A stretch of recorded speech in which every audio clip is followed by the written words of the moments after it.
नमस्कार, न्यूज की पाठशाला में आप सभी का स्वागत। मैं हूं सुशांत सिन्हा। ये वो पाठशाला जहां सबकी क्लास लगती है। खबर का हर चैप्टर विस्तार से खुलता है, इतने विस्तार से कि आपको घुमाना लोगों के लिए आसान नहीं रह जाता। आज कौन कौन सा चैप्टर लेकर आया हूं, पहले जल्दी से आपको यह बता दूं। केजरीवाल के खास अमानतुल्लाह के कारनामों का स्टिंग ऑपरेशन आपके लिए लेकर आया हूं।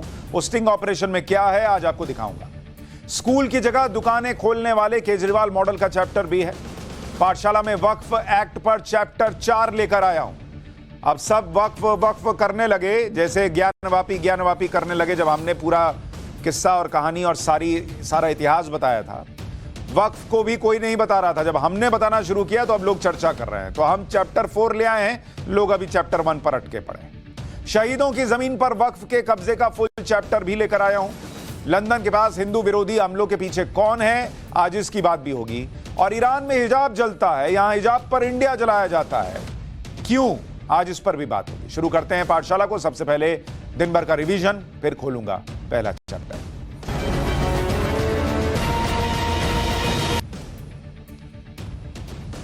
पश्चिम बंगाल के शिक्षक भर्ती घोटाले में ईडी ने पूर्व मंत्री पार्थ चटर्जी और उनकी करीबी अर्पिता मुखर्जी से जुड़ी 40 प्रॉपर्टी जब्त कर ली है। इन प्रॉपर्टीज की कीमत 40 करोड़ से ज्यादा है। इसके अलावा 35 बैंक अकाउंट्स भी अटैच किए गए, जिनमें करीब 8 करोड़ रुपए का बैलेंस था। ये बैंक अकाउंट्स और प्रॉपर्टी डमी कंपनियों और उन लोगों के नाम पर थे जो पार्थ चटर्जी के लिए प्रॉक्सी के तौर पर काम करते थे। कुल मिलाकर इस केस में अब तक 103 करोड़ रुपए से ज्यादा का कैश और ज्वेलरी जब्त हो चुकी है।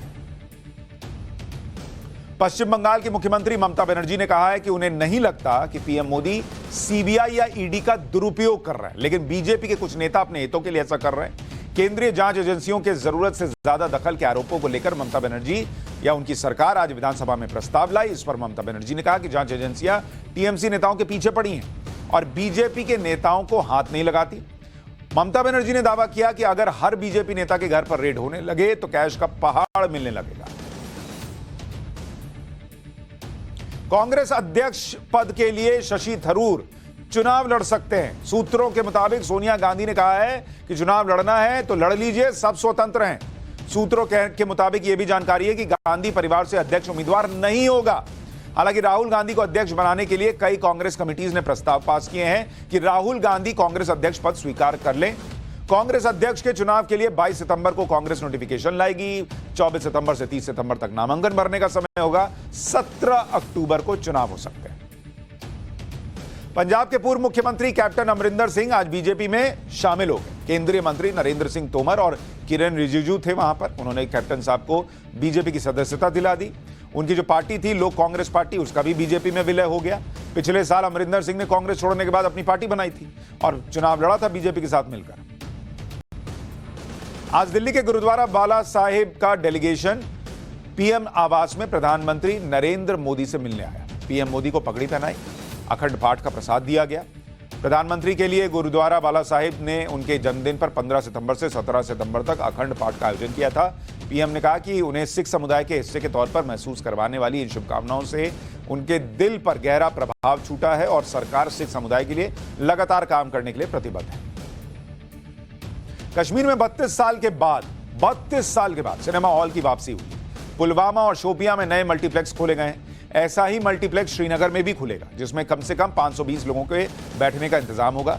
जम्मू कश्मीर के उपराज्यपाल मनोज सिन्हा ने कहा कि ऐसे मल्टीप्लेक्स जम्मू कश्मीर के हर जिले में खोलने की योजना है। इन मल्टीप्लेक्स का बड़ी स्क्रीन पर फिल्में दिखाने के अलावा इंफोटेनमेंट और स्किल डेवलपमेंट प्रोग्राम में भी इस्तेमाल किया जाएगा। जम्मू कश्मीर में 1990 के दौर में कट्टरपंथियों और आतंकवादियों ने फतवा जारी करके सिनेमा हॉल्स बंद करवा दिए थे। अब जाकर वहां पर सिनेमा हॉल्स खुल रहे हैं। चंडीगढ़ यूनिवर्सिटी में एमएमएस कांड के तीनों आरोपियों को 7 दिन की पुलिस रिमांड पर भेज दिया गया है। चंडीगढ़ यूनिवर्सिटी ने मामले की जांच के लिए 9 सदस्यीय कमेटी का गठन किया। 6 प्रोफेसर और छात्र इसमें प्रतिनिधि के तौर पर शामिल हैं। इस मामले में अब तक 2 हॉस्टल की वार्डन को सस्पेंड कर दिया गया है। विवाद को देखते हुए यूनिवर्सिटी में 6 दिन की छुट्टी भी घोषित कर दी गई है। यूनिवर्सिटी की छात्राओं का कहना है कि घटना के बाद से विदेशी नंबर से फोन पर धमकी भरे कॉल्स आ रहे हैं, जिसमें उनसे चुप रहने के लिए कहा जा रहा है। राजस्थान में लंपी वायरस को लेकर राजनीति तेज हो गई। पुष्कर से बीजेपी विधायक सुरेश रावत सरकार को घेरने के लिए गाय लेकर विधानसभा पहुंच गए। विधायक सुरेश रावत बयान दे रहे थे, उसी समय गाय रस्सी छुड़ाकर वहां से भाग गई। विधायक के साथ आए लोगों ने गाय के पीछे दौड़कर उसे पकड़ने की कोशिश की। इस दौरान अफरा तफरी का माहौल बन गया। घटना के बाद कांग्रेस ने बीजेपी पर गाय के नाम पर राजनीति करने का आरोप लगाया। ब्रिटेन की महारानी एलिजाबेथ का अब से कुछ देर बाद अंतिम संस्कार किया जाएगा। भारतीय समय के मुताबिक रात करीब 12 बजे उन्हें दफनाया जाएगा। इसमें करीब 2000 लोग भी शामिल होंगे। महारानी को अंतिम विदाई देने के लिए लाखों लोग लंदन की सड़कों के दोनों तरफ खड़े दिखे। क्वीन एलिजाबेथ द्वितीय को श्रद्धांजलि देने के लिए देश विदेश से बड़ी संख्या में लोग पहुंच रहे हैं। भारत से राष्ट्रपति द्रौपदी मुर्मू और अमेरिका के राष्ट्रपति जो बाइडेन ने भी उन्हें श्रद्धांजलि दी। ये हो गया दिन भर की खबरों का रिवीजन। पाठशाला में कोई खबर आपसे छूटनी नहीं चाहिए, इसलिए ये रिवीजन जरूरी होता है। लेकिन अब पाठशाला में डिटेल्ड क्लास का वक्त है और वक्फ एक्ट पर खुलासों का चैप्टर 4 आपके लिए लेकर आया हूं, जिसमें आपको बताएंगे कि कैसे देश की राजधानी में एक सरकारी स्कूल को बंद करके वक्फ बोर्ड ने यहां पर दुकानें खुलवा दी और केजरीवाल के विधायक अमानतुल्लाह खान और उनके कारनामों पर जो स्टिंग ऑपरेशन है हमारा, वो क्या कहता है वो भी बताओ।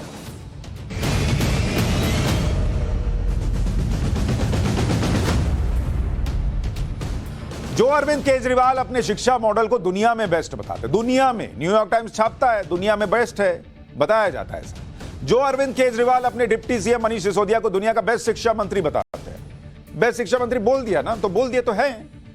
उन्हीं की सरकार में दिल्ली में वक्फ बोर्ड ने जमीन का क्या खेल किया आपको पता है?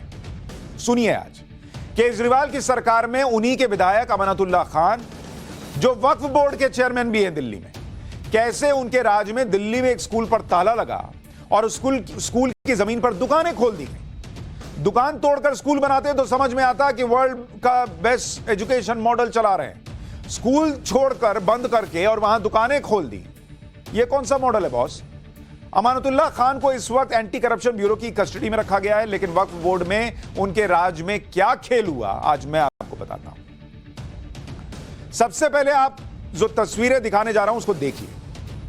दिल्ली के फतेहपुरी मस्जिद का इलाका आपको दिखाता हूं। यह वो इलाका है, यहां पर कभी एक प्राइमरी स्कूल चला करता था, लेकिन अब स्कूल की जगह पर 11 दुकानें खुल गई।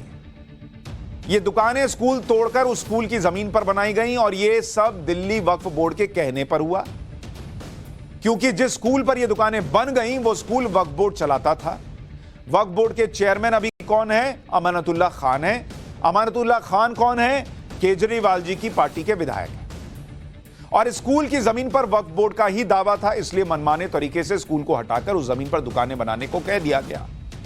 इन दुकानों को 10 साल के लिए 25 से 30 लाख रुपए की लीज पर दिया गया। इससे 15,000 रुपए प्रति दुकान प्रति महीने का किराया भी वक्फ बोर्ड के पास जाता है। अब स्कूल चलता रहता तो वक्फ बोर्ड को यह कमाई तो नहीं होती, इसीलिए इन दुकानों को खड़ा किया गया। अभी 5 से 6 महीने पहले ही ये दुकानें बनाई गई और तुरंत लीज पर चढ़ा भी दिया गया। आरोप यह भी है कि अमानतुल्लाह खान के करीबियों को ही दुकानें आवंटित कर दी गई। अमानतुल्लाह के खिलाफ इस स्कूल को तोड़वाने की शिकायत एंटी करप्शन ब्यूरो से की गई थी। अमानतुल्लाह खान की शिकायत औकाफ फाउंडेशन के प्रमुख हाफिज इरशाद कुरैशी ने की। एक बार हाफिज इरशाद कुरैशी को सुनिए, फिर आगे की बात बताते हैं।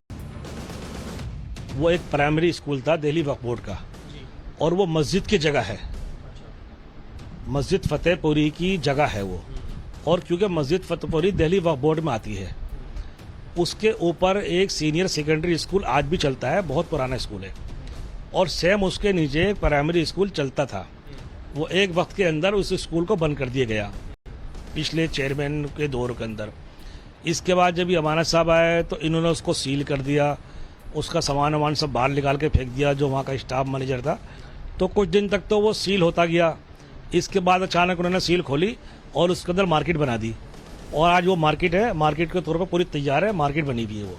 और मार्केट से पैसा आता है 35 लाख रुपए तक का रेंट है। वो रेंट नहीं है, वो एक रिश्वत है जो ले लेके इन्होंने उसको दे दिया। तो जिनके राज में दिल्ली में 500 स्कूल खुलने थे, उनके राज में आरटीआई तो कहती है 63 स्कूल खुले। लेकिन उन्हीं के राज में वक्फ बोर्ड ने स्कूल जो है उसको खत्म करके दुकानें खोल दी। और यह प्रश्न उनसे ना पूछा जाता अगर उन्हीं के पार्टी के विधायक अमानतुल्लाह खान दिल्ली वक्फ बोर्ड के चेयरमैन ना होते। अब आपको 2 तस्वीरें भी दिखा देता हूं। पहली तस्वीर प्राइमरी स्कूल की है जिसका वजूद मिट गया। यह तस्वीर पहले देखिए, पहले प्राइमरी स्कूल था तो कैसा दिखता था, अब वहां चमचमाती दुकानें खोल दी गई। यहां 1 से लेकर 5वीं तक के स्कूल के बच्चे पढ़ते थे, उन्हें कहीं और शिफ्ट कर दिया गया है। दूसरी तस्वीर उन दुकानों की है जो स्कूल की जगह पर बनी है। यह काम दिल्ली सरकार के अधीन आने वाले दिल्ली वक्फ बोर्ड ने किया है। वो दिल्ली सरकार जो अपने शिक्षा मॉडल को बेस्ट बता। शिक्षा का मॉडल को तो पता नहीं, लेकिन यह कमाई का मॉडल जरूर लोगों को लग रहा है। बच्चों को दूसरी जगह क्यों शिफ्ट किया भाई? दुकानें दूसरी जगह शिफ्ट करते ना। यहां इसी को जो चमचमाती दुकानें बना दी, इसी को बेहतर स्कूल बनाते ना। हम इस पूरे मामले की तह तक गए और हमने फतेहपुरी मस्जिद के इस इलाके में ग्राउंड रिपोर्टिंग की। सच्चाई क्या है यह पता लगाने की कोशिश की। हमें पता चला कि यह बात सही है कि कुछ महीने पहले ही ये दुकानें बनी और इनका किराया भी वक्फ बोर्ड के पास जाता है। वहां आसपास रहने वाले लोगों ने सीक्रेट कैमरे पर क्या बताया, क्योंकि सामने बोलने से लोगों को लगता होगा हिचक, तो उन्होंने सीक्रेट कैमरे पर जो बताया, जो स्टिंग की तरह है, देखिए जरा उसको। ये दुकानें जो बनी है नहीं बनी, ये अच्छा, ये प्राइमरी स्कूल को तोड़कर फिर ये दुकानें बनाई। प्राइमरी स्कूल कुछ दिनों से बंद था, फिर जो है वक्फ बोर्ड ने इसमें सील लगा दी, कब्जा ली गई इनसे। फिर बोर्ड लगा दिया हम स्कूल खोलेंगे, दिल्ली वक्फ पब्लिक स्कूल का बोर्ड लगा दिया। और ये सर उन्होंने जनता को बेवकूफ बनाने का लगाया था, Delhi Waqf public school board लगा दिया। 2 साल से वो बोर्ड लगा दिया। कब की बात है? 2 साल के अंदर सारी बातें, और दुकानें अभी बनी, दुकानें अभी बनी और ये वक्फ बोर्ड की ही दुकानें हैं अभी। नहीं तो ऐसा जो इन्वेस्टिगेशन में आया कि 3 वो क्या नाम है 35 लाख रुपया तक किराया है उनका। नहीं 35 लाख रुपये सिक्योरिटी है, सिक्योरिटी है, सिक्योरिटी का मालिक ही बन गया ये लोग। 35 लाख रुपये और 15,000 रुपये। और प्राइमरी स्कूल था पहले, उनको तोड़कर फिर दुकान भाई हाँ सगा भाई यहाँ पर है। ये मतलब जगह अगर ये किसी पब्लिक जैसे इसमें आ जाती, पब्लिक की जगह थी, पब्लिक के काम आती तो कितना अच्छा हो। तो डिस्पेंसरी बन जाती, कोई हॉस्पिटल बन जाता, कोई प्राइवेट स्कूल ही खोल देते। आपका ये कहना है कि ये सिर्फ पैसा कमाने के लिए कानूनी है देखा जाए नहीं तो। और ये जो दुकानें इनको दी गई हैं, ये क्या इनके करीबी हैं या फिर ये सब जो है किस तरीके से दी गई है? करीबी समझो, करीबी इनकी दी गई है। अभी समझ लीजिए मैंने आपको ताल्लुक आता है, मेरे को मिल गई। अच्छा ऐसा हो कोई इन्होंने मांगी जो इनको नहीं मिली। नहीं, क्योंकि दिल्ली वक्फ बोर्ड का तो हमेशा सर्कुलर निकलता है कि इसमें कुछ नहीं हुआ। इसमें तो एक पार्टी था, एक आदमी आगे था, वो पैसे ले रहा था और उसने अपनी मर्जी से अपने रिश्तेदार को, अपने 3 भाइयों को भी, 3-4 भाइयों को, अपने मामा को भी, इस तरह एक ही आदमी था। और जिनका ताल्लुक अमानतुल्लाह से निकल गया तो उन्होंने डायरेक्ट 1-2 आदमी ने डायरेक्ट दी, अमानतुल्लाह खान ने डायरेक्ट दी।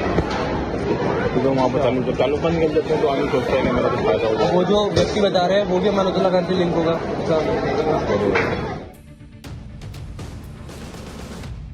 कैमरे पर लोग कैसे खुलकर बोलेंगे? जिस जगह पर एंटी करप्शन ब्यूरो के लोग जाएं और उनके साथ बदसलूकी हो जाए, तो जो लोग वहां रहते हैं वो क्या ही रिपोर्टर के कैमरा लगाने और माइक लगाने पर बोलते हैं और कितना खुलकर बोलते हैं। लेकिन जब पता नहीं था कि कैमरा क्या रिकॉर्ड कर रहा है तो बोल गए कि पब्लिक की जगह थी, पब्लिक के काम आती। लेकिन अब यहां दुकानें चल गई। अब वो आरोप भी लगा रहे हैं कि करीबियों को दे दिया। अब ये सब तो जांच में पता चलेगा, लेकिन वहां कभी स्कूल था और अब वहां दुकानें हैं, ये तो सामने है। ये तो क्लियर हो रहा है कि वक्फ बोर्ड के जरिए मनमानी हुई। एसीबी के पास शिकायत भी गई। वक्फ बोर्ड में गड़बड़ियां हो रही थी, आरोप लग रहे थे, जिसकी वजह से अमानतुल्लाह खान एसीबी के शिकंजे में। लेकिन खुद अरविंद केजरीवाल इसी वक्फ बोर्ड के लिए 2 साल पहले क्या कह रहे थे, एक बार आपको सुनाता हूं। यह उनका ट्वीट है। 23 जनवरी 2019 को दिल्ली वक्फ बोर्ड के अध्यक्ष अमानतुल्लाह खान ने दिल्ली वक्फ बोर्ड की बैठक बुलाई। इस बैठक में केजरीवाल चीफ गेस्ट थे। बैठक में अमानतुल्लाह खान के सामने केजरीवाल ने वक्फ बोर्ड के लिए दिल्ली सरकार का खजाना खोल देने की बात कही थी। एक बार आपको बयान सुनवाता हूं। जैसे हमारी सरकार बनी, अमानतुल्लाह साहब को हम लोगों ने वक्फ बोर्ड का चेयरमैन बनाया और इन्होंने जो काम करके दिखाया, एकदम से वक्फ बोर्ड की इनकम दुगनी तिगुनी इन्होंने करके दिखा दी महीने 2 महीने के अंदर। तब मैंने इनको कहा, मैंने कहा कि कोई भी जरूरत पड़े आपको, तन मन धन से केजरीवाल भी और दिल्ली सरकार भी पूरी तरह से वक्फ बोर्ड के साथ है। आने वाला समय ये होगा जब वक्फ बोर्ड के पास इतना पैसा होगा जिसकी कोई इंतहा नहीं होगी। केजरीवाल जी ने तभी कह दिया था कि आने वाले समय में वक्फ बोर्ड के बाद इतना पैसा होगा, लेकिन पैसा कमाने का यह तरीका तो नहीं हो सकता ना सर, कि स्कूल की जगह दुकानें बन जाएं। यह पैसा किस काम का देश के, यह पैसा किस काम के दिल्ली वाले लोगों के लिए। खैर, लेकिन हम जब वक्फ की बात करते हैं, मसला सिर्फ दिल्ली का नहीं है। पाठशाला में हम लगातार वक्फ के मामले में जो गड़बड़ियां हो रही हैं, जो 95 के एक्ट की वजह से पावर्स मिल गई, उनका जिक्र कर रहे हैं। और सिर्फ दिल्ली की बात नहीं है, वक्फ के नाम पर कैसे जमीनों पर कब्जे किए गए, इसके कुछ और केसेस आपको दिखाता हूं। आप हैरान रह जाएंगे, क्योंकि वक्फ के नाम पर शहीदों को भी नहीं छोड़ा गया। प्रयागराज में शहीद चंद्रशेखर आजाद पार्क है, यहीं पर क्रांतिकारी चंद्रशेखर आजाद ने अपनी शहादत दी थी। यह पार्क उन्हीं के नाम पर है। वक्फ एक्ट 1995 का सहारा लेते हुए वक्फ बोर्ड ने इस पार्क को भी अपना कब्जा बता दिया। हालांकि इलाहाबाद हाईकोर्ट में वक्फ बोर्ड की दलील चली नहीं और कोर्ट ने पार्क में बनी मस्जिद और मजार को हटाने का निर्देश दे दिया था। जब टाइम्स नाउ नवभारत की टीम इस पार्क में पहुंची तो देखा कि वहां अभी भी एक मजार है। अतिक्रमण हटाए जाने के बावजूद यहां दीवारों का ढांचा खड़ा है, टीन की छत डाली हुई है, लोग यहां सुबह शाम आते हैं, माथा टेकते हैं। तो ये तस्वीरें आपको दिखा रहा हूं। हाईकोर्ट के कहने के बाद वहां की स्थिति क्या है।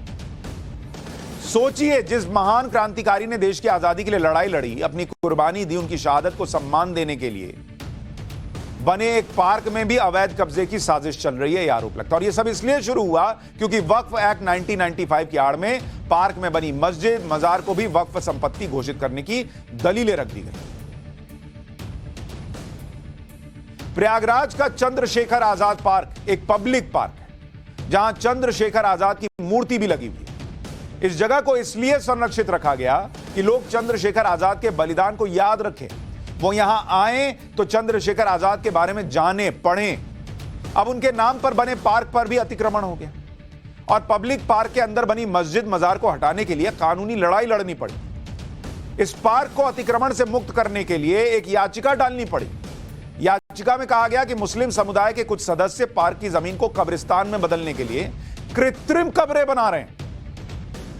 यह पिछले साल की याचिका आपको बता रहा हूं। आरोप लगाया गया कि कृत्रिम कब्रें बनाकर कब्जाने की बात। वे आजाद पार्क के क्षेत्र में एक इमारत को मस्जिद में बदलने की भी कोशिश कर रहे हैं, यह याचिका में कहा गया। यह आश्चर्यजनक है कि इस ऐतिहासिक पार्क में कुछ लोगों ने कृत्रिम कब्रें और एक इमारत को बनाकर मस्जिद का नाम देने की कोशिश की।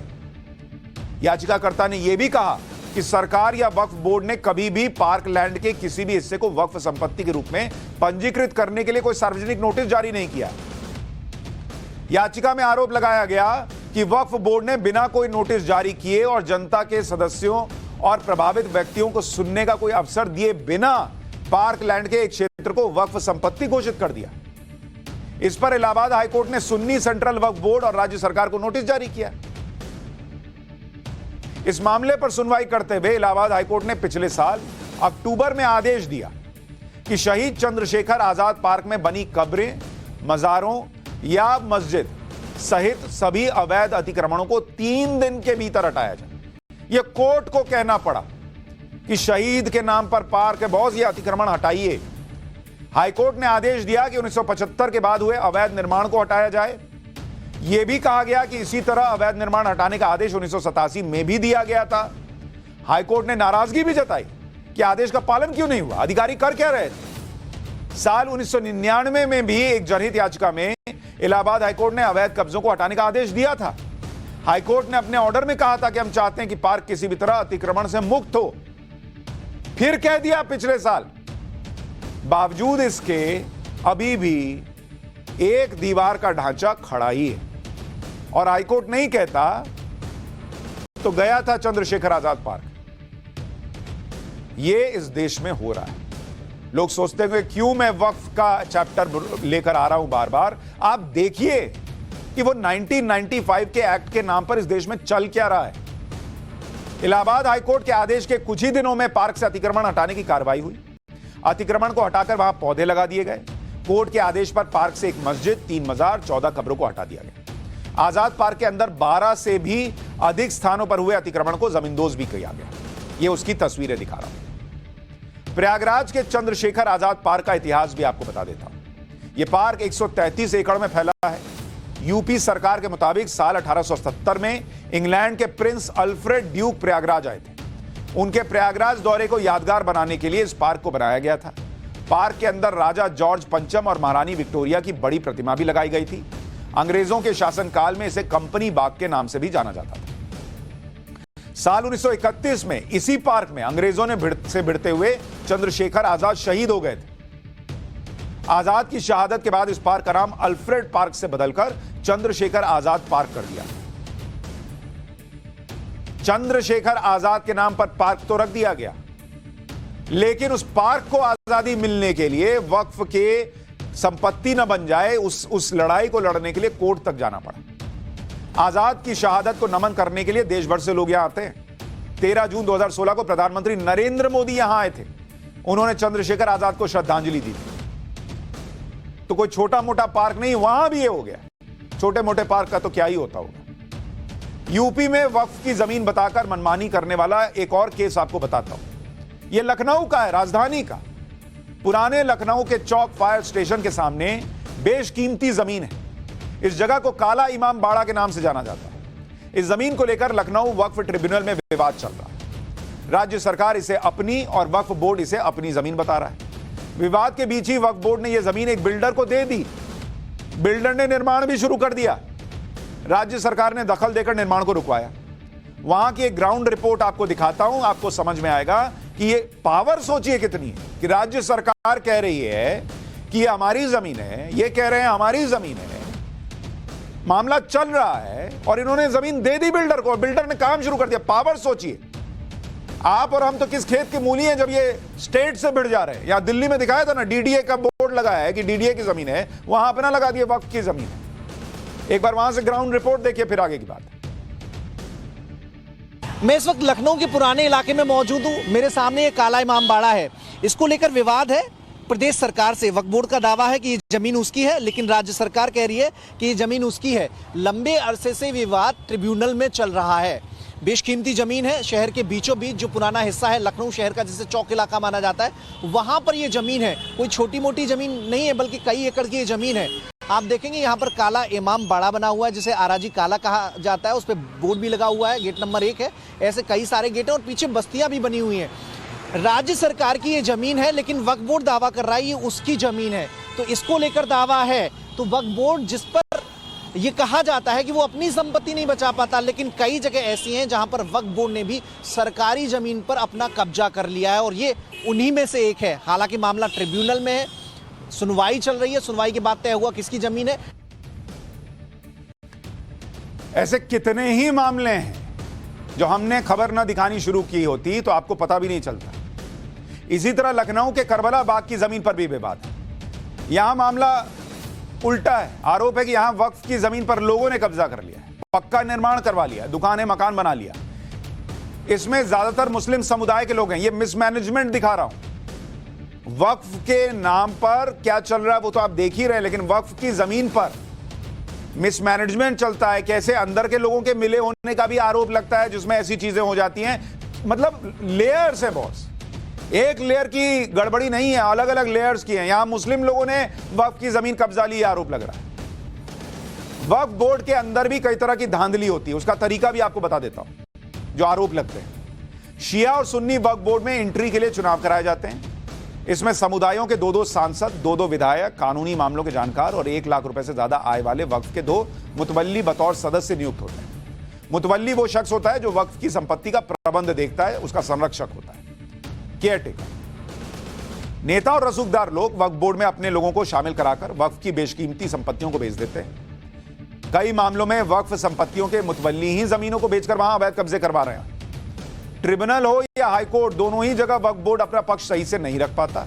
ऐसे में वक्फ बोर्ड को भी नुकसान होता है, ऐसा नहीं है कि उनको नहीं होता। लेकिन हम बात किसकी कर रहे हैं, एक तो उनका भी नुकसान रोको, दूसरा वो जो असीम पावर्स दे दी वो वापस लो भाई, जो किसी और को नहीं दिया है।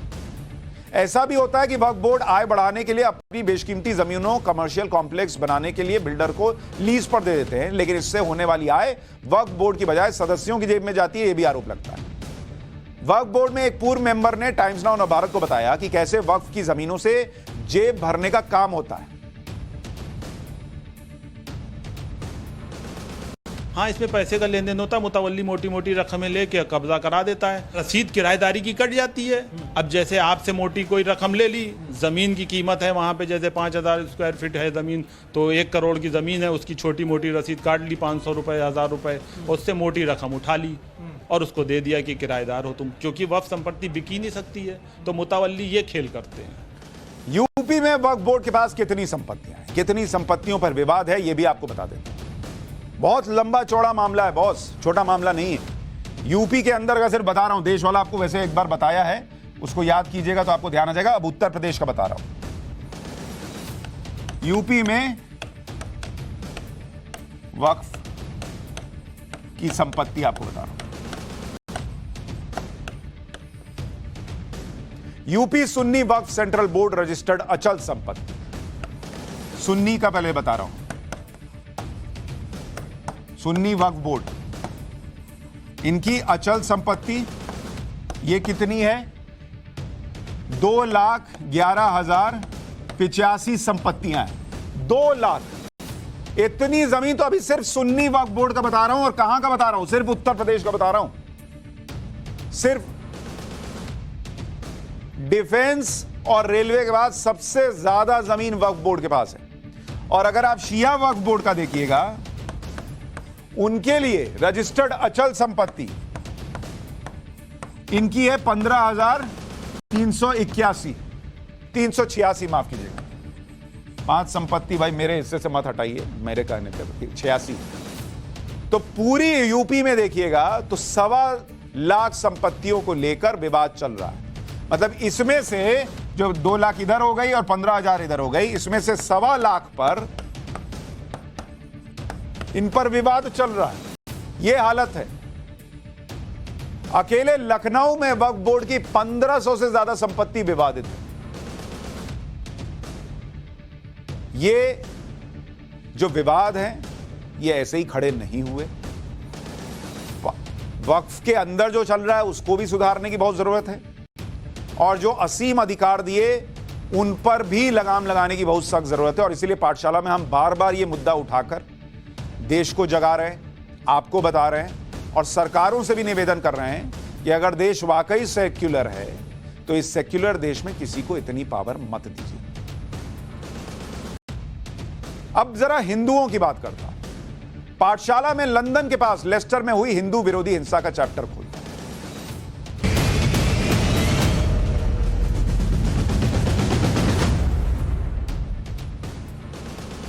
पूरी दुनिया आज लंदन में ब्रिटेन की महारानी की अंतिम विदाई देख रही थी, लेकिन लंदन के पास ही एक जगह है लेस्टर, वहां हिंदू विरोधी हिंसा हुई, लेकिन इस पर किसी का ध्यान नहीं। जबकि जिस तरह से लेस्टर में हिंदू आबादी को टारगेट किया गया, उस तरह से अगर किसी दूसरे समुदाय को टारगेट कर दिया जाता तो इस वक्त दुनिया में इसकी चर्चा हो रही होती, दुनिया के अलग अलग देशों ने छाती पीट ली होती, तब भारत में भी कुछ लोग इस पर ट्वीट कर रहे होते और विक्टिम कार्ड लेकर ट्विटर पर ट्रेंड करवा रहे होते। लेकिन जब हिंदुओं की बात होती है तो सब चुप हो जाते हैं, तब मुंह नहीं खुलता किसी का। जबकि लेस्टर में जिस तरह से हिंदुओं पर हिंसा हुई, जिस तरह से उनके साथ मारपीट हुई, जिस तरह से मंदिर पर हमले किए गए, वो बहुत गुस्सा दिलाने वाला है। तस्वीरें देखिए आप, ये तस्वीर देखिए, ये लेस्टर के एक मंदिर के बाहर का वीडियो। एक व्यक्ति मंदिर पर चढ़ा है, उसने चेहरे पर मास्क लगाया हुआ है, मंदिर के शिखर पर लगे झंडे को उखाड़ रहा है। मंदिर के झंडे को उखाड़कर नीचे फेंक दिया गया, बाद में मंदिर के झंडे को जला भी दिया गया। मंदिर के आसपास काफी भीड़ दिख रही है, भीड़ उकसा रही है, नारेबाजी कर रही है, पुलिस वाले भी दिख रहे हैं, लेकिन किसी ने इन लोगों को रोकने की कोशिश नहीं की। कुछ तस्वीरें और देखिए, इसमें फेस मास्क लगाकर भीड़ सड़कों पर निकली है। मोबाइल वीडियो में बार बार अल्लाहू अकबर के नारे लगाते हुए सुना जा सकता है। सोशल मीडिया पर दावा है कि यह वीडियो भी लेस्टर का है।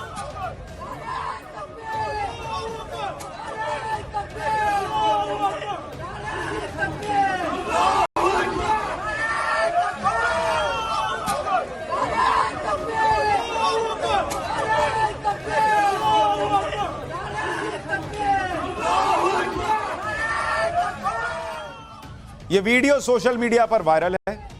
इसमें जो आवाज है, जो जगह है, इसकी पुष्टि हम नहीं कर सकते, लेकिन ये सोशल मीडिया पर लेस्टर का वीडियो बताया जा रहा है। एक दूसरे वीडियो में लेस्टर में सड़क किनारे मारपीट हो रही है। दुकानदार को दुकान से खींचकर मारने की कोशिश है। पुलिस हंगामा करने वालों को अलग कर रही है। सोशल मीडिया पर वायरल एक वीडियो दिख रहा है कि भीड़ में ने एक कार सवार को रोक लिया। ये लोग पहले इस कार में तोड़फोड़ करते हैं, फिर कार से खींचकर कार सवार को मारना शुरू करते हैं। इसका भी वीडियो देखिए।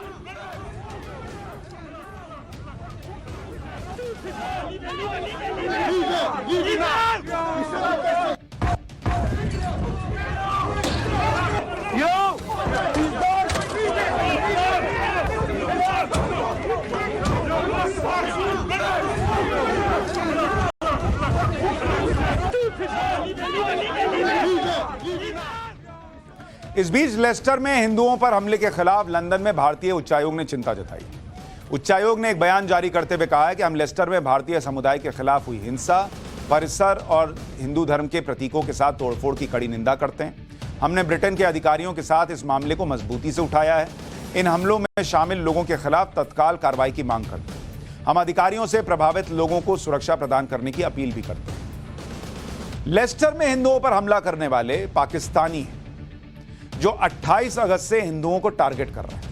जब भारत पाकिस्तान का एशिया कप का मैच था और वो मैच पाकिस्तान हार गया था। पाकिस्तान की हार के गुस्से में पाकिस्तानियों ने लेस्टर में हिंदुओं पर हमला कर दिया।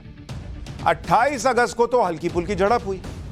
इसके बाद पुलिस ने हिंसा करने वालों पर काबू पा लिया, लेकिन 6 सितंबर को प्लान बनाकर पाकिस्तानियों ने एक बार फिर हिंदुओं पर हमला किया। धार्मिक नारे लगाए, टारगेट करके हिंदुओं के घरों पर हमला किया। जब बार बार पाकिस्तानियों के हमले हुए तो लेस्टर के हिंदू भी एकजुट होने लगे, लेकिन शनिवार को अफवाह फैलाई गई कि हिंदुओं ने एक मस्जिद पर हमला कर दिया। यह अफवाह फैलाई गई, जिसके बाद पाकिस्तानी मुसलमानों ने हिंदुओं के साथ मारपीट शुरू कर दी, जबकि मस्जिद में हमले की बात झूठी थी।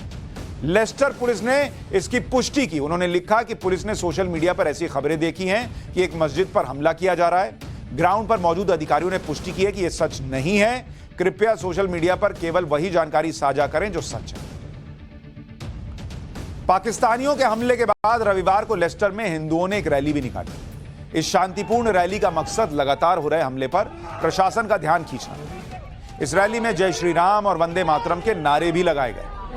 आरोप है कि हिंदू इस इलाके से अपनी रैली ले जाना चाहते थे, जहां पाकिस्तानियों की संख्या ज्यादा है, और यही बात पाकिस्तानियों को पसंद नहीं आई, जिसके बाद उन्होंने हिंदुओं को टारगेट किया, मंदिरों पर हमला किया। कमोबेश वैसी ही कहानी जो आपने हिंदुस्तान में देखी है कि अगर रामनवमी की यात्रा निकल गई तो इधर से क्यों लेके गए, जय श्री राम के नारे क्यों लगा दिए, वगैरह वगैरह, जो यहां हंगामा हो जाता है, वैसी कुछ तस्वीर वहां बनी।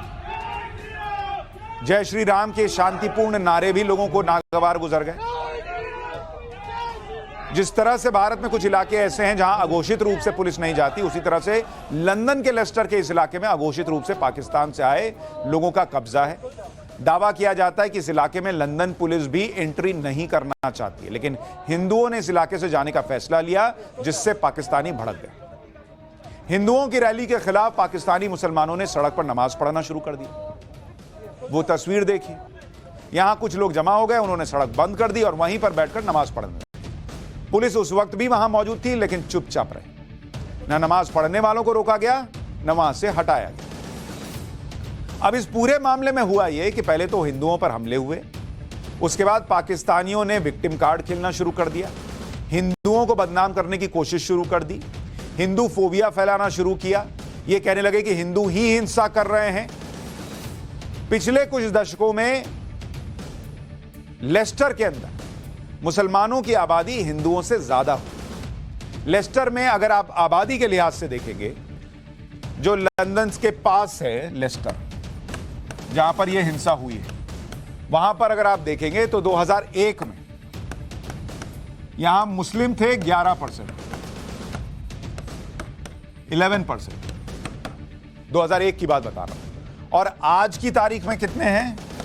आज की तारीख में यह आंकड़ा हो गया है बढ़कर 20%, 20%।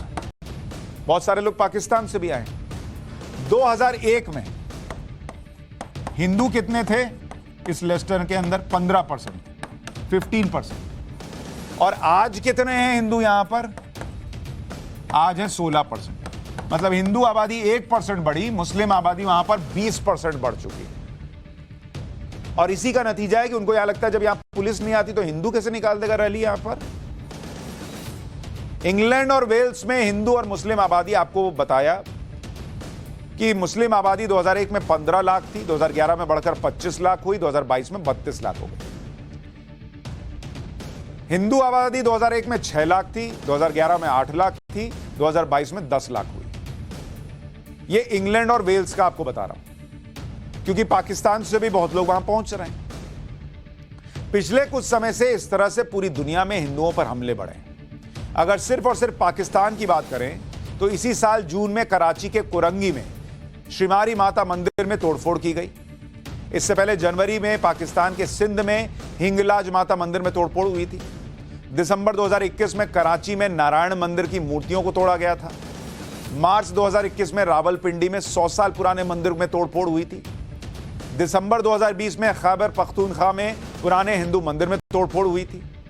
अक्टूबर 2020 में सिंध में एक राम मंदिर को तोड़ दिया गया था।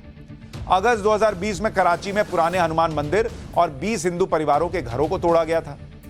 सिर्फ 2020 से 2021 के बीच पाकिस्तान में 7 हिंदू मंदिर तोड़े गए। इतना कुछ पाकिस्तान में हिंदुओं के साथ हुआ, लेकिन आपने सुना नहीं होगा,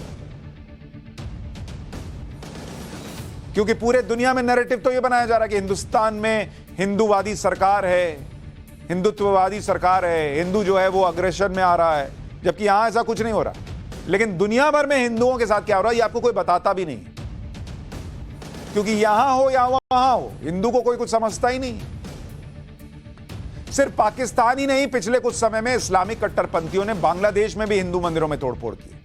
2013 से 2021 के बीच हिंदुओं पर 3600 हमले हुए, 550 घरों और 440 दुकानों में तोड़फोड़।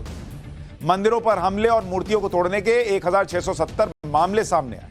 और उसके बाद कहा जाता है कि वहां से अगर हिंदू यहां आए तो उनको सीए के तहत नागरिकता दे दी जाए, तो यहां लोगों के पेट में दर्द हो जाता है।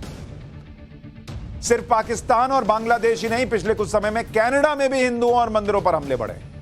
कनाडा में इसी महीने में स्वामी नारायण मंदिर पर खालिस्तानी समर्थकों ने हमला किया। मंदिर की दीवारों पर खालिस्तान समर्थक नारे लिख दिए गए।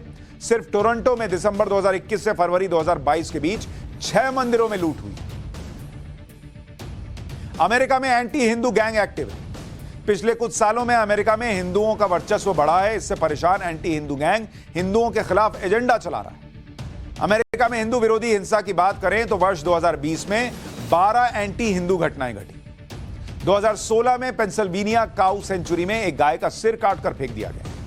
2017 में विल्टन के मंदिर की खिड़कियों को तोड़ दिया गया। जनवरी 2019 में केंटकी में एक हिंदू मंदिर पर हमला किया। आपने नहीं सुना होगा ऐसे, कैसे सुनिएगा, कोई बताएगा तब तो, क्योंकि हिंदू की बात करते आप सेक्युलर में ही रह जाएंगे। क्योंकि हिंदू की बात करना जब यहां अलाउड नहीं है तो वहां तो वैसे ही वो माइनॉरिटी में। लेकिन वो हिंदू भी तो हाड़ मांस का बना है, उसको भी तो दुख होता है, उसको भी तो दर्द होता है। वो शांति से जय श्री राम के नारे लगाकर मार्च भी निकाले तो वो अग्रेसिव है, और बाकियों को सब कुछ अलाउड है। पाठशाला में अब ईरान की उन महिलाओं से सीखने वाला चैप्टर जो हिजाब न पहनने के लिए बड़ा आंदोलन कर रही है।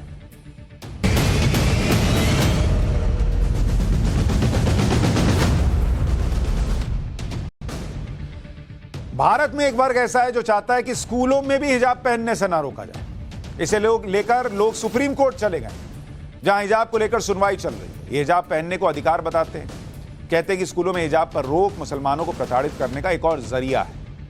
सेक्युलर भारत में ये लोग लड़कियों को हिजाब पहनाना चाहते हैं, लेकिन एक देश ईरान है जो सेक्युलर नहीं है बॉस, इस्लामिक कंट्री है। यहां पर लड़कियां हिजाब ना पहनने के लिए लड़ रही हैं।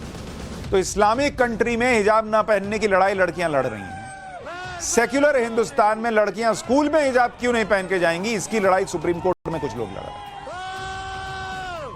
ईरान में हिजाब जलाए जा रहे हैं। हिंदुस्तान में लोग चाहते हैं कि हिजाब के नाम पर बहकाकर, उनको बरगलाकर हिंदुस्तान जलाया जाए। ईरान में काफी वक्त से एंटी हिजाब आंदोलन चल रहा है, और अब यह आंदोलन एक 22 साल की लड़की की मौत से और भड़क गया है। महिलाएं सड़कों पर आ गई, नारेबाजी कर रही हैं, हिजाब जला रही हैं। और ये सब हो रहा है इस्लामिक कंट्री में जहां शरिया कानून चलता है, लेकिन भारत जैसे देश में जो सेक्युलर है वहां हिजाब का समर्थन किया जा रहा है। कट्टरपंथी सोच से कोई देश कैसे बदल जाता है, इसका सबसे बड़ा उदाहरण ईरान। जिस ईरान में आज हिजाब न पहनने के लिए आंदोलन हो रहा है, उसी ईरान में आज से 50 साल पहले अलग ही तस्वीर थी। 1970 के दशक से पहले ईरान में महिलाओं को पूरी आजादी थी बॉस, हिजाब नहीं पहनती थी, स्कूल और कॉलेज में स्कर्ट पहनकर स्टूडेंट जाती थी। ये उसी ईरान की तस्वीर दिखा रहा हूं। लेकिन जब वहां इस्लामिक क्रांति हुई और ईरान कट्टरपंथी मुस्लिम देश बन गया और मौलानाओं के कब्जे में चला गया, तो ईरान में सबसे पहले शरिया कानून लागू किया गया और महिलाओं से आजादी छीन ली गई। जैसे अफगानिस्तान में छीना गया ना महिलाओं से, वैसे ही ईरान में एक जमाने में आज स्थिति यह है कि हिजाब न पहनने पर महिलाओं की जान ले ली जाती है। 22 साल की जिस लड़की की मौत के बाद ईरान में एंटी हिजाब प्रोटेस्ट भड़क गए हैं, उस लड़की की कहानी भी आपको जाननी चाहिए। इस लड़की का नाम महसा अमीनी था। ये ईरान के कुर्दिस्तान में रहती थी और अपने परिवार के साथ ईरान की राजधानी तेहरान में घूमने आई थी। 13 सितंबर को महसा अमीनी को तेहरान में मोरालिटी पुलिस की पेट्रोलिंग टुकड़ी ने रोक लिया। महसा ने हिजाब नहीं पहना था, तो उसे वैन में बिठाकर पुलिस स्टेशन लाया गया। महसा के भाई ने जब पुलिस को रोकने की कोशिश की, तो पुलिस ने कहा कि महसा को पुलिस स्टेशन में 1 घंटे हिजाब और इस्लामिक कानून बताने के बाद छोड़ दिया जाएगा।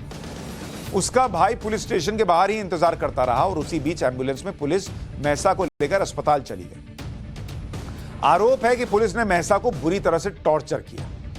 महसा के साथ मारपीट की गई, जिससे महसा के सिर पर गंभीर चोट आई और वो कोमा में चली गई। अस्पताल में इलाज के दौरान 16 सितंबर को महसा की मौत हो गई।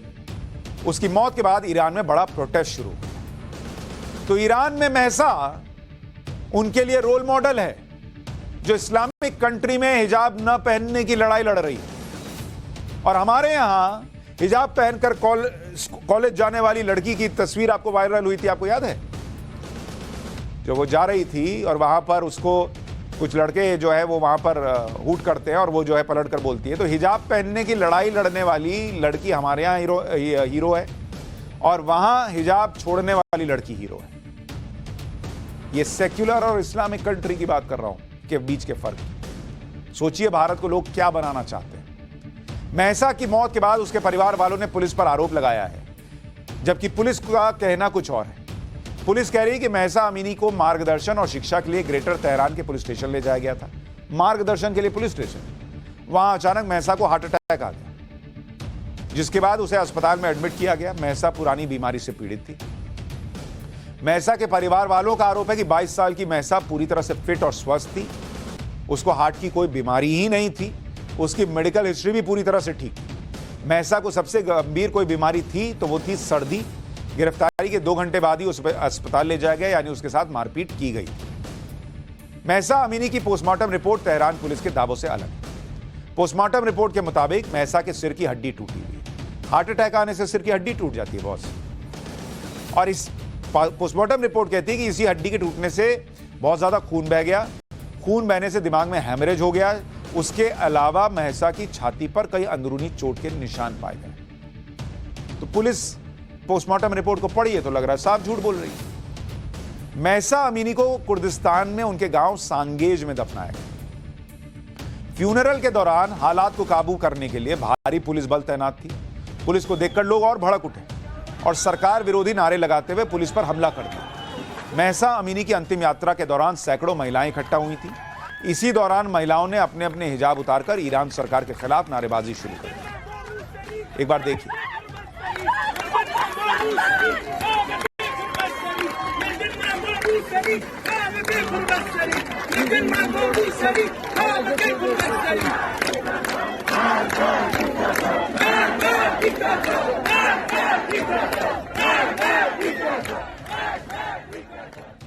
अब मां पर तो दुख का पहाड़ बीते टूटेगा ही। महसा की मौत से उसकी मां की हालत खराब है। वो अपनी बेटी की कब्र से उठने को तैयार नहीं है।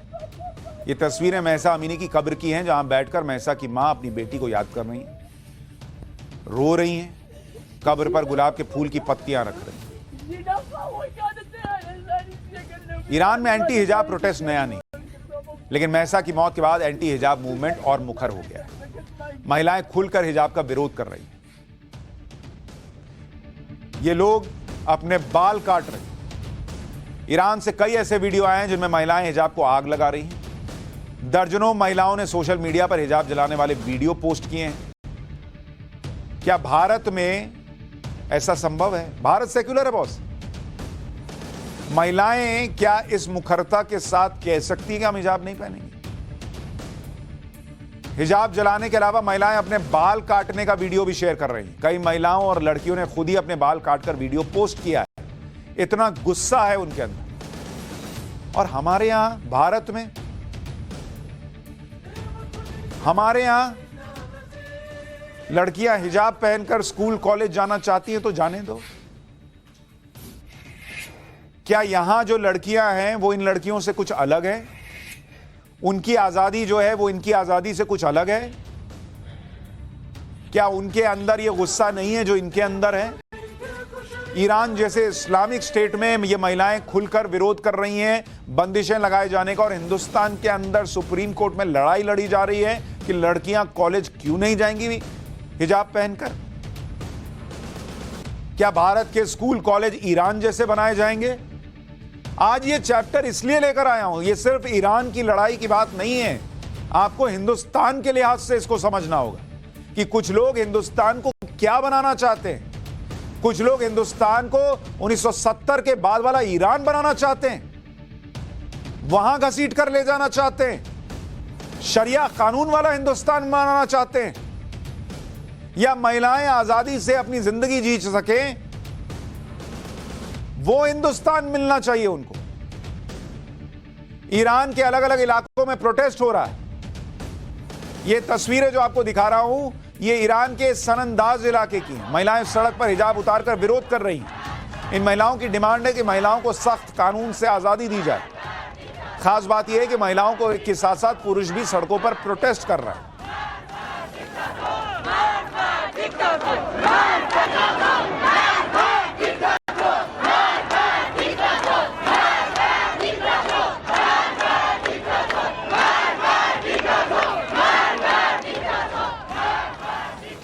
महसा अमीनी की मौत के बाद कुर्दिस्तान प्रांत में लोगों का गुस्सा फूट पड़ा। महसा की मौत के विरोध में 18 सितंबर को कुर्दिस्तान में बंद का ऐलान किया गया।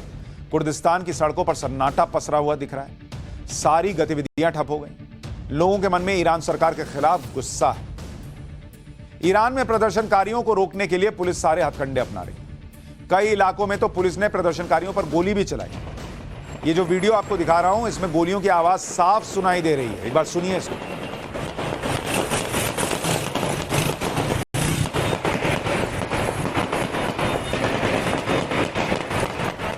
महसा अमीनी के लिए इंसाफ मांग रहे लोगों को रोकने के लिए वाटर कैनन का भी प्रयोग किया गया। इसके बाद भी बड़ी संख्या में लोग सड़क पर उतरकर विरोध कर रहे हैं। अब तक ईरान में 35 से ज्यादा लोग पुलिस के बल प्रयोग में घायल हुए हैं। प्रदर्शन को कंट्रोल करने के लिए राजधानी तेहरान के कई इलाकों में इंटरनेट सर्विस बंद करनी पड़ी। महसा की मौत के विरोध की आग पूरे ईरान में फैल गई। तेहरान में आमिर कबीर यूनिवर्सिटी में सैकड़ों छात्र और छात्राएं हिजाब उतारकर महसा की मौत का विरोध कर रहे हैं।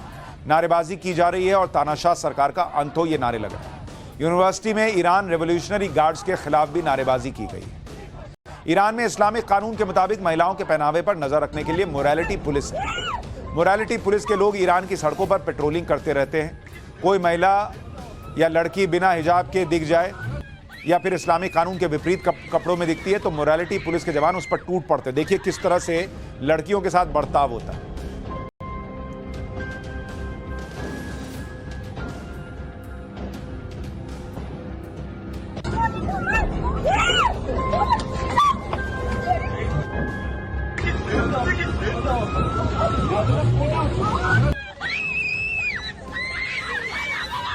महिलाओं से मारपीट हो रही, जबरदस्ती घसीट घसीट कर पुलिस वैन में बिठाया जा रहा है।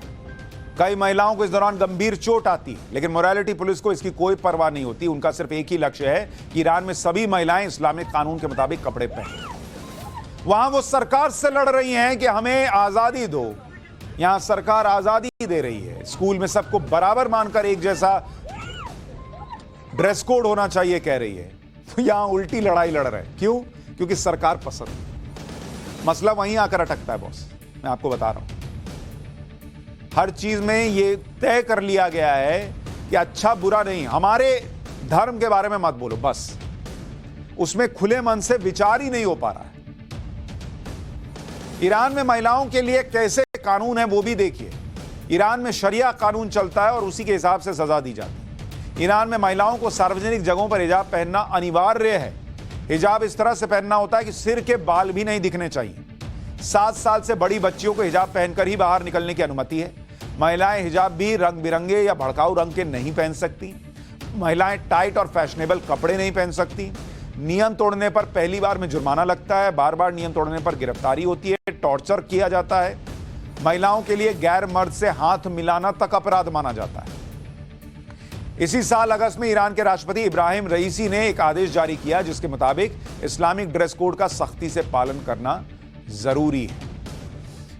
सोचिए, आज इस खबर को देखिए और सोचिए कि क्या आप भारत को ईरान बनाना चाहते हैं, और क्या भारत की जो हमारी मुस्लिम बहनें, उन्हें ईरान में जो मुस्लिम बहनें दर्द सह रही हैं, तकलीफ सह रही हैं, जो बंदिशें सह रही हैं, उस तरफ धकेलना चाहते हैं। सोचिएगा। पाठशाला में आज इतना ही। नमस्कार।